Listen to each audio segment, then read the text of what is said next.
Hello, Heero here, and today we're gonna look at Phainon, the deliverer who relies on his cool and godlike form to deal big PP damage. I'll be discussing his kit, builds, lightcones, and possible teams. Just as a quick disclaimer though, the footage and information shown is from the creator experience server, so things could still change when his banner drops. Let's first look at his core flame mechanic since it's required to enter his badass and world-ending form. First of all, you need to gain and consume 12 core flames in order to use his ult to transform. And you have a max of 15 stacks, with you being able to save the extra 3 for his next transformation. Now, there are a number of ways to get core flames. The first is with his talent, which enables him to gain 1 core flame every time he's targeted by an ability. This can be from an enemy attack or mechanic, or from an ally's buffs, shields, or heals. Just note, if it's an ally targeting him, it also gives him a 30% crit damage buff for 3 turns. And this will have permanent uptime since you always want to target him with your supports anyway. The second is through his regular skill, which grants 2 core flames. So, as much as possible, this is the only ability you want Phainon to use in his normal form. This ability pairs really well with speed-tuned action advancers, with 2 Phainon skills and 1 action advance, giving him 5 core flames in a very short amount of time. Now moving on, the third way to gain core flames is his first bonus ability, which gives him 1 core flame at the beginning of battle and 3 after his transformation ends. And the last way is through his second bonus ability. Aside from giving him a 45% damage buff after being healed or shielded, any energy regenning abilities targeting him will give him an extra core flame for a total of 2. So despite not using energy, the energy from supports like Tingyun, Wohuo, and Sunday are not useless for him, making them, especially Sunday, great teammates for him. But with the core flames out of the way, we can finally start talking about his ult that transforms him into his cool form. So while he's in this form, he deploys a territory and all his allies become departed, which kicks him out of the battle, making them unable to take action or get hit by enemies. And all of this is on top of giving every enemy physical weakness. Aside from this, he also doesn't take regular turns, but instead, he takes up to 8 extra turns instead. But there are a few things to note about these extra turns. The first is because these are extra turns, the duration of any buffs on him won't tick down when he takes turns, which means that buffs that don't last too long like Yukong's or Bronia's will have full uptime. Second, each of the turns will have a speed equal to 60% of his base speed, meaning speed buffs from teammates, relics, traces, and substats won't help. So the only way to make his extra turns go faster is with his E1 or his signature. And lastly, once you reach his 8th extra turn, he immediately launches final hit, dealing 960% of his attack as physical ult damage, with the damage being spread evenly across all targets. This is similar to Cypher's ult in the sense that it has great multi-enemy coverage and has insane single target damage the less enemies there are. His transformed state also has a unique talent that describes everything it can do. First of all, it makes him immune to all crowd control debuffs while buffing his attack by 80% and max HP by 270% for the duration of his transformation. Aside from this, he also has 2 enhanced skills and 1 enhanced basic attack, with his enhanced talent giving him 4 stacks of Scourge after transforming. Scourge is indicated by this number, with it having a max of 7 stacks, and these are required to launch the enhanced skill next to it. It's also worth noting that he also heals 20% of his HP whenever he attacks, which when combined with his max HP buff makes him very hard to kill during this form. However, because of this and the fact that his allies won't be present for a lot of the battle, it enables him to be ran sustainless for more support buffs or debuffs to enable his damage further. But if an enemy somehow manages to kill him in this form, he won't die, but instead recover 25% of his max HP and immediately launch his ult's final hit attack. Just note, for every 1 remaining extra turn he has when this happens, it will reduce the damage multiplier of final hit by 12.5% of its original multiplier. Now aside from this, if he uses ult to transform during an ally's turn, his talent will end their turn while extending their buff durations by 1 turn to prevent buff wastage. And on top of this, his talent also buffs every ally's speed by 15% at the end of his transformation, which of course helps in setting up core flames for his next ult. But since we're on the topic, thanks to his bonus ability, he also gains a permanent 50% attack buff upon entering battle and ending his transformation, stacking up to 2 times for a permanent 100% attack buff. But with all of those out of the way, let's talk about his offensive force abilities, starting with Star Death Verdict. Now, like I said, this skill does require Scourge points to use, with it consuming up to 4 Scourge points, but you are able to use it even with just 1 point. However, I would only advise you to use this skill if you have 4 points of Scourge. This is because each point of Scourge consumed will trigger 4 damage instances, dealing 45% of Phainon's attack to random enemies. And if you consume 4 points, it deals a highly damaging attack at the end, equal to 450% of Phainon's attack, evenly distributed among all enemies. But with that being said, this all totals to 17 damage instances, 16 from the bounce, and 1 from the skill's ending attack. So again, only use this skill with 4 points of Scourge, otherwise its damage output will drop significantly. Now there are 2 ways to get Scourge for his enhanced skill, the first way being his enhanced basic attack, which gives him 2 points of Scourge every time you use it. The second is by using his other enhanced skill, which grants him Scourge stacks equal to the amount of enemies present, meaning he can get up to 5 stacks from this skill. But aside from this, it instantly gives all enemies a turn and grants him a stack of Soul Scorch, which is indicated by this number next to Phainon, enabling him to enter the Soul Scorch state. And while he's in this state, he gains a 75% damage reduction and gives himself 1 stack of Soul Scorch every time he gets hit by an enemy. But after all of the enemies takes their turn, he launches a counter-attack against all enemies. And the neat thing is, each stack of Soul Scorch will buff this counter-attack's damage by 20%. Now if you're wondering when you should use these abilities to generate Scourge, well, for 1 to 2 enemy scenarios, use this enhanced basic since it will generate more Scourge while dealing more damage. But for 4 to 5 enemies like Pure Fiction, always use this enhanced skill since it will give more Scourge points while dealing more damage due to it being easier to build Soul Scorch. But for 3 enemy scenarios or with certain bosses and enemies, there are 2 things to consider when picking between the 2 skills. First, some enemies have mechanics that might instantly trigger if you advance their turn. For example, high damage nukes or summoning enemies. So you have to determine yourself if advancing their turn will benefit you or not. If it does, use this enhanced skill. If not, use this enhanced basic. Second, if you can get enough Soul Scorch points with the enemies present for his counter to deal good damage. If you can't, use this enhanced basic. For example, some enemies like the Kokalia boss and Apocalyptic Shadow will attack you a ton despite being a single enemy, so you'll have no problem getting Soul Scorch stacks for his counter to deal good damage. So in that case, it would be better to use his enhanced skill. Now let's finally move on to his technique. In the overworld, it increases the max technique points by 3 when he's in the party, but it does use 2 technique points to use. Oh, and it also kills every single normal enemy near Phainon without entering combat.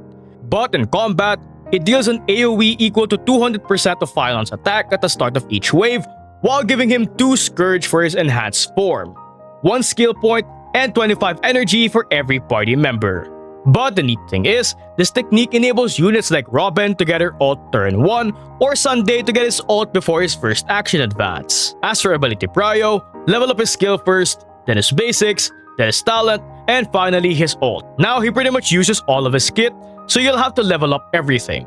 But just note, some of his self-buffs scale on talent level, so you also have the option of leveling that first. But with his kit out of the way, let's talk about his Eidolons.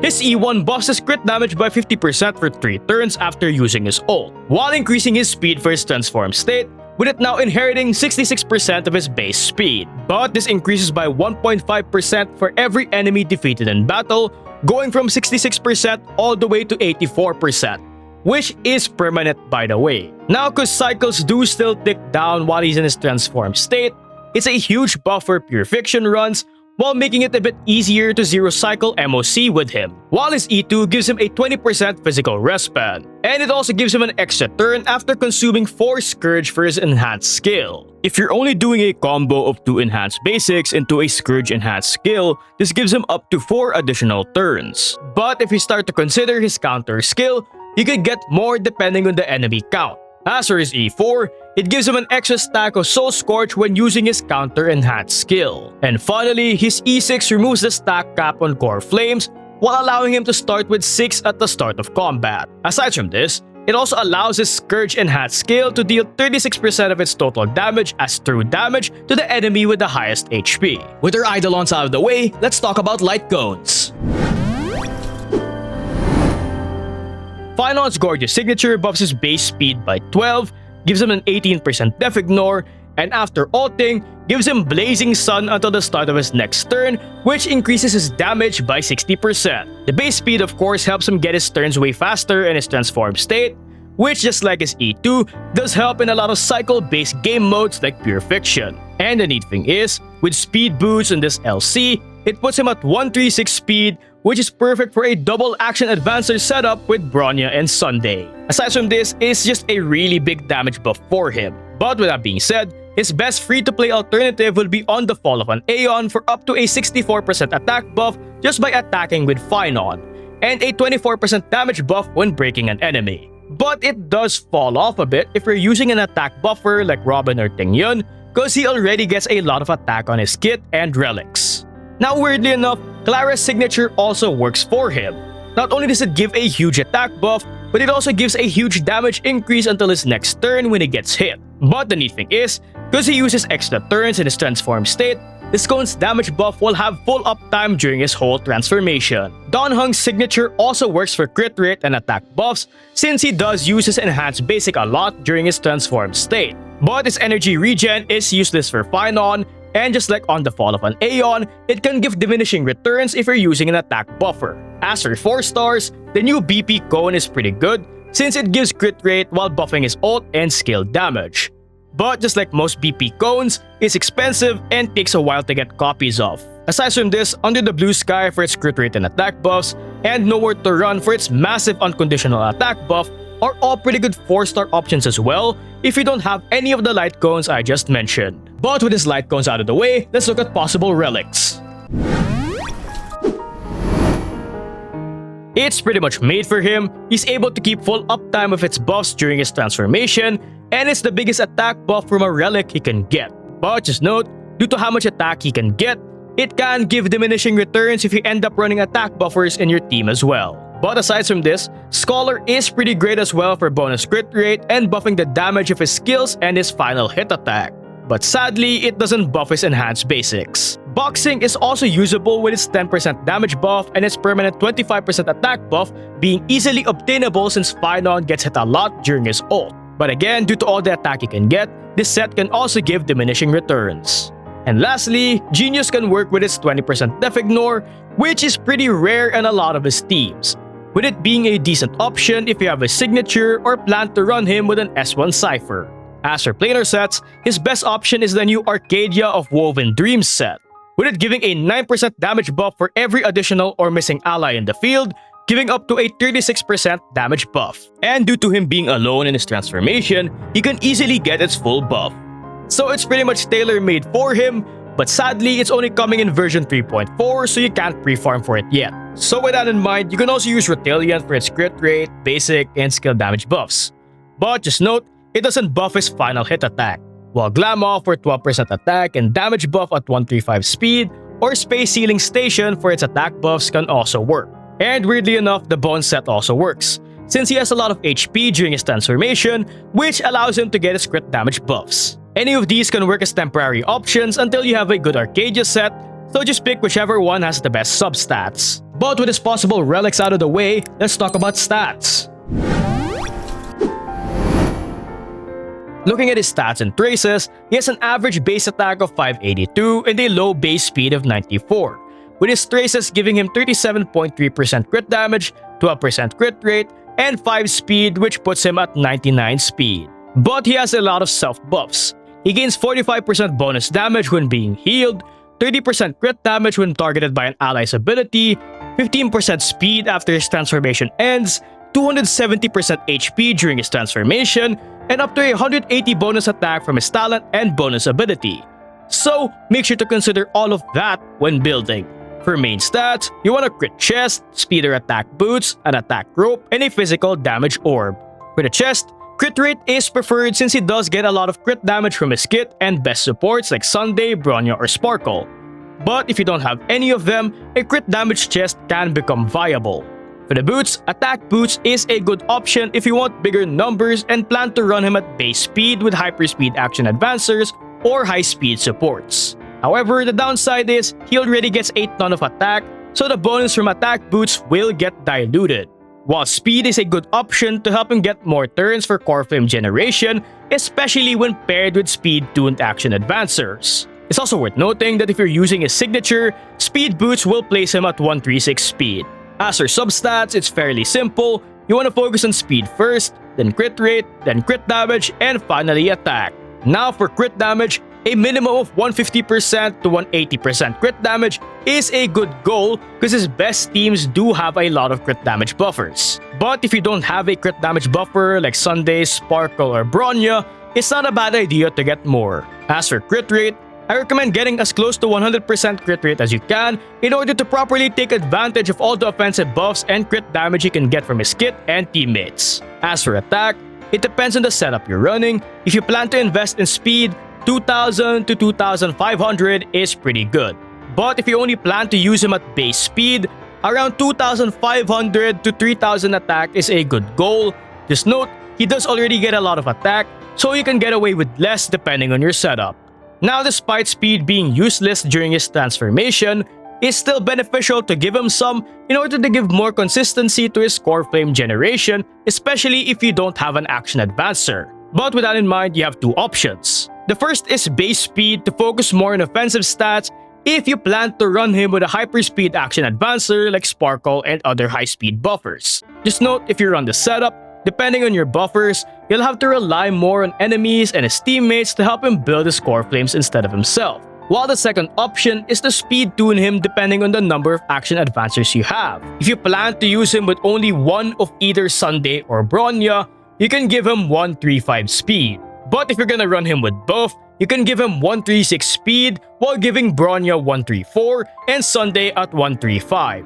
This allows you to abuse a broken combo of 3 Phainon skills with 2 action advances to generate 8 core flames in a very short amount of time, allowing him to get his ult way faster. But as for which one you should go for, well, it depends on the team you plan to run and the playstyle you prefer. So I highly suggest testing things out to see what works for you and the team you plan to run him in. Go for base if you want more damage or plan to use him with Sparkle, but you'll have to rely more on supports and enemies for core flame generation. If you want Phainon to generate more core flames faster and get more ults, go for 136 speed if you have both Bronya and Sunday, 135 if you only have one of them, and the standard 134 if you don't have both of them. But with this stat breakdown out of the way, let's talk about possible teammates. Phainon's best supports generally fall under 2 categories. The first is units that can help him generate a lot of core flames, and the second is those that will generate little to no core flames but provide a lot of valuable buffs and debuffs to enable Phainon's damage. Now let's first start with units that can help generate lots of core flames. The first is action advancers, more specifically Sparkle, Bronya, and Sunday, who are his best partners. Now, like I said, a combo of Sunday and Bronya is able to generate 8 core flames with a 3 Phainon skill and 2 action advances combo. But depending on your final slot, you might need Sunday's S1 or Bronya's S1 or E1 to help with SP management with this combo. However, a hyperspeed Sparkle is able to do a similar combo if you run her with a base speed Phainon and either a 134 speed Bronya or Sunday for a 2 Phainon skills and 2 action advances combo. However, this will only result in 6 core flames, but instead is a lot more SP friendly. But moving on, Robin is a special case. She herself doesn't generate too much core flames. However, the way she generates a lot of them is by allowing your team to repeat their entire rotations with her team-wide action advance, essentially doubling the amount of core flames generated by your rotation. And the neat thing is, the bonus energy from Phainon's technique allows you to get a turn 1 ult to help get Phainon's ult faster at the start of combat. And there's also a neat strat you can do by using Phainon's ult directly after Robin's ult to have all the party members act right after Phainon's transformation ends. But due to Robin taking very little turns, SP management can become very tight in some Phainon teams if you use her with Bronya or Sunday, especially if you use those two at the same time with Robin. So you need either a third SP positive support, Sunday's S1, or Bronya's E1 and S1 to prevent SP issues. However, running Sparkle in any of these situations as either your third support or as a replacement to Bronya or Sunday will help with SP management a lot. Now, the RMC is also another great support for giving Phainon access to true damage to buff his damage output massively. Sadly, they don't get their action advances fast enough for you to abuse it for core flame generation. But Mem can still build her meter while Phainon is transformed.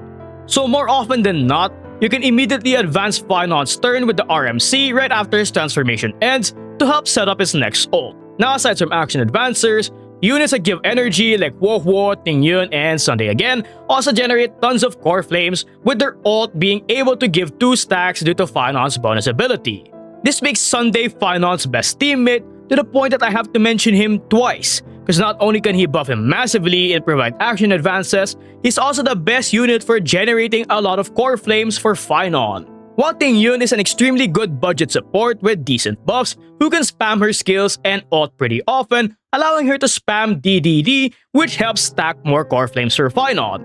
And lastly, Wohwo is Phainon's best support, not only because of her attack buffs, but also because of her ability to target him with her energy regen, skill, and ult to help him with core flame generation. But the thing is, he doesn't really need to sustain.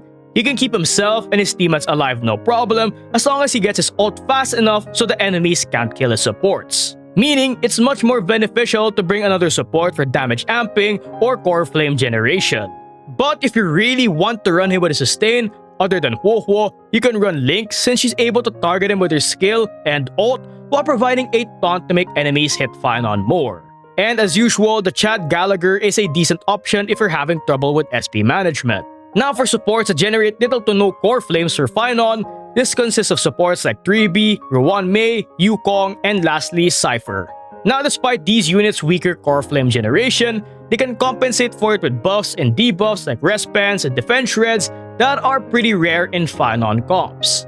So they're perfect units to run in your last slot in zero sustain Phainon teams. 3B has her Respen and damage vulnerability debuff, and she can also abuse DDD outside of Phainon's transformation to help your other party members in generating core flames. Similar to 3B, Ruan Mei has a Respen buff alongside speed and damage buffs, but the weakness break efficiency buff is a game changer for Apocalyptic Shadow. It allows Phainon to break enemies so much faster, which results in way faster runs, making her a must for that game mode. And side note, you can still get her for free in the selector if you haven't used it yet. As for Yukong, well, she provides an 80% attack buff, 28% crit rate, and 65% bonus crit damage. But the neat thing is, Phainon can pretty much ignore her low buff duration since he can keep full uptime on them during his ult. But there is something very important to take note of when using Yukong with Phainon. Make sure to use her ult and skill right before you use Phainon's ult to ensure she has 2 roaring bowstrings for her buffs to stay up during his transformed state. This is because from testing, Phainon consumes 1 stack of roaring bowstring upon activating his ult, so if he only had 1 stack on Yukong upon Phainon ulting, the buffs immediately get dispelled. And finally, moving on to Cypher.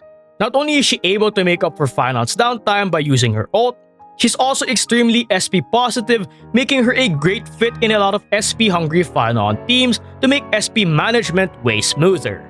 And the neat thing is, her damage vulnerability debuff is permanent, so she doesn't encounter debuff uptime issues like Silver Wolf or Pella, who can't refresh their debuffs while Phainon is transformed. But for possible teams, his best teams are sustainless teams with 3 supports. Ideally, it's 2 action advancers and any of the units I mentioned as a flex support, with its best variation being Phainon, Sunday, or Bronya, and a flex choice of either Robin, Ruan Mei for Apocalyptic Shadow, Cypher, or the RMC. However, if you're missing some units, other variations can work pretty well as long as you follow its principle of having 1 action advancer. Ideally, you want to use Sunday, but if you don't have him, Bronya with Ruan Mei or Tingyun is a pretty good alternative since you can get them for free. Now, if you're having trouble keeping your supports alive, you can run a sustain like Wohwo, Gallagher, or Lynx in the final slot instead. But that's about it because I'm beginning to lose my voice. But there's just one last question. Is he a must-pull? Well, it depends on the state of your account. He's not really a must-pull if you already have multiple top-tier DPSs. He's not a must-pull either if you're not a fan of his transformation, kicking out your party members, or his core flame mechanic. In both cases, it's much better to roll for a character you like or those that benefit your account more. Keep in mind there's a lot of support characters rerunning in the same patch, and the Fate banners will drop a week after his banner releases, so they might interest you more. And there's also the rest of the 3.x characters like Hysolence, Sarid, and Saridra still slated to release, so if you're looking forward to them, saving isn't really a bad idea.